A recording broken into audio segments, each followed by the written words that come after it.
అసలు నందీశ్వరుని యొక్క అనుమతి లేకుండా శివాలయంలో శివదర్శనం చేశారనుకోండి, దాన్ని శంకరుడు అంగీకరించాడు. ఎందుచేత అంటే శివదర్శనాన్ని ఇవ్వడానికి మొట్టమొదట ఎవరు అనుగ్రహించాలి అంటే నందీశ్వరుడు అనుగ్రహించాలి. ఎక్కడి నుంచి వచ్చింది నందికా శక్తి శివపరివారంలో అంటే శిలాదుడు అని ఒక మహర్షి, ఆయన మహానుభావుడు.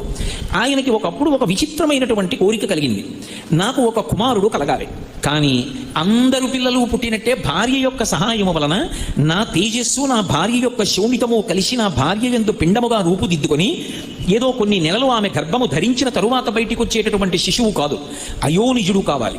స్త్రీ గర్భము నుండి బయటికి రానివాడయ్యి ఉండాలి, అయోనిజుడు కావాలి. 2, ఆ పిల్లవాడికి మరణం ఉండకూడదు, ఇక పిల్లవాడు శరీరం అన్నది విడిచిపెట్టకూడదు. 3, వాడు పరమశివుడితో సమానమైనటువంటి స్థాయిని పొంది ఉండాలి అనుగ్రహంలో.